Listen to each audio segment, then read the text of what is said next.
कि आपने क्या मांगा, इसके कुछ वीडियोस मैंने देखे हैं। वाह।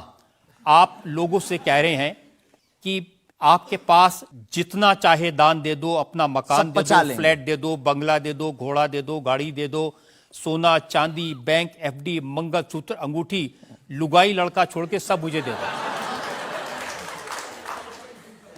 ये हमारा डिस्क्लेमर रहता है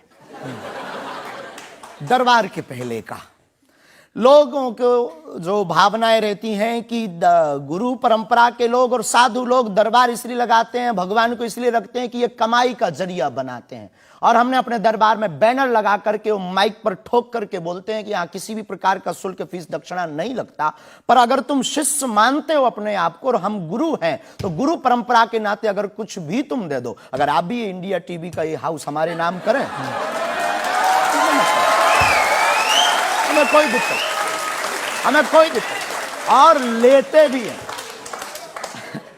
लेना बुरा नहीं है, उपयोगिता बुरी है। लेकर के उसका सदुपयोग करते या दुरुपयोग करते। हम लेते हैं, कोई अगर देता है तो स्वीकार करते गुरु के नाते। हम उस परंपरा से हैं जहां अंगूठा तक दान गुरु को दे दिया जाता है, हम भी लेते हैं। कितना कमा लेते हैं?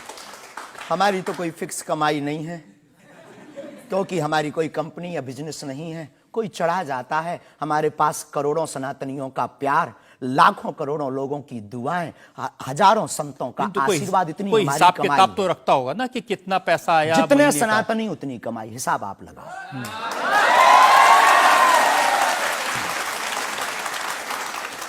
ज्यादा बातें इसलिए होती हैं कि आप जो स्टंट करते हैं पब्लिसिटी के लिए, आप ऐसी ऐसी बातें कह देते हैं। आप कहते हैं कि बिना वीजा के हनुमान जी रावण की लंका में घुस गए थे। ये जो मॉडर्न युवान भाई बहन है, इनको लंका प्रवेश के बारे में बताएंगे तो इनको ये लगता है कि ये घिसी पिटी बातें इनके दादा परदादा बताते रहे, ये बेचारे ऊब गए। इनको कुछ ऐसा चाहिए कि उस अध्यात्म से कनेक्ट हो पाए। और जैसे रावण ने मुझसे फोन पे बात की। हाँ बिल्कुल, हम वही बोलने ही वाले थे। लगता है आज हमारी शक्ति आपके पास पहुंच गई। तो हमें आपको समझाना है, रावण से फोन का बात का मतलब सबके अंदर रावण बैठा है।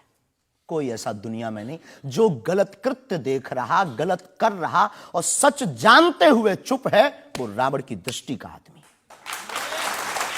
तो हनुमान जी लंका गए, इसको इन युवानों को कैसे जोड़े? इन्हें तो वीजा, पासपोर्ट, फॉरेनर ये शब्द पता है। तो इनसे कनेक्ट करने के लिए हमारा अध्यात्म इतना विशाल और इतना अथाह है कि उसमें कुछ भी आप डाल दो वो आप सोच रहे हैं कि आपको अध्यात्म पता है, इनको नहीं पता।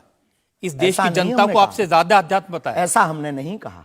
हमें अपने हिसाब का पता है, उन्हें अपने हिसाब का। वो अपने में श्रेष्ठ हैं, हम अपने में अब जो कोशिश कर रहे हैं विद्यार्थी। हमने ऐसा कभी नहीं कहा कि हम श्रेष्ठ हैं, और ये आरोप हमें नहीं लगता कि ठीक है। आपका ये कहना कि मेरे पास एक गधा है जिसमें वाईफाई है और वो प्लेन में भी वाईफाई चलता है, ये मजाक की बातें नहीं है। लोगों की दृष्टि से, भावनात्मक दृष्टि से देखा जाए तो ये बहुत गहरा विषय है। मजाक की दृष्टि से अगर कोई देखेगा तो देखो, जाकी रही भावना जैसी प्रभु मूलत देखी तिन तैसी। भगवान की कोई लीला को सिर्फ रास लीला को उठाते हैं, लेकिन हम तो महाभारत भी उठाते हैं। तो अपनी अपनी दृष्टि है, हम ये मजाक में नहीं कहते। हम उनको बताना चाहते हैं कि हमारे देवी देवताओं से जो हमारे इष्ट की परंपरा की जो निशानी है वो अगर नज़दीक रहे, गुरु की निशानी अगर नज़दीक रहे, माता पिता की बातों की निशानी नज़दीक रहे, तो बेटा कभी गलती नहीं करेगा, वो चार चांद लगाता रहेगा। शास्त्री जी, इसको कहते हैं आप अंधों के शहर में आईना बेचने की कोशिश कर रहे हैं। ऐसा हमारा भाव नहीं है, अपितु हमारा भाव ये है कि उस केवल वाईफाई को हम बताते नहीं, उसकी महिमा भी बताते हैं, और दरबार में आने वाले लोगों को उसकी महिमा का अनुभव भी कराते हैं। तो फिर वो जो बात मजाक की है ना, वो फिर अध्यात्म, आस्था, ईश्वर से जुड़ करके नास्तिक भी आस्तिक बन जाता है। देखिए, आपको भोले भाले लोगों को बताना चाहिए कि भाई ये मैं मजाक में कह रहा हूं, विनोद हम कहते हैं, और ये मैं असल में बहुत बार बोलते हैं विनोद हम कर रहे हैं, हम बहुत बार बोलते हैं। अब कोई हमारे विनोद को सीरियस ले ले तो वो उसका निजी अनुभव है।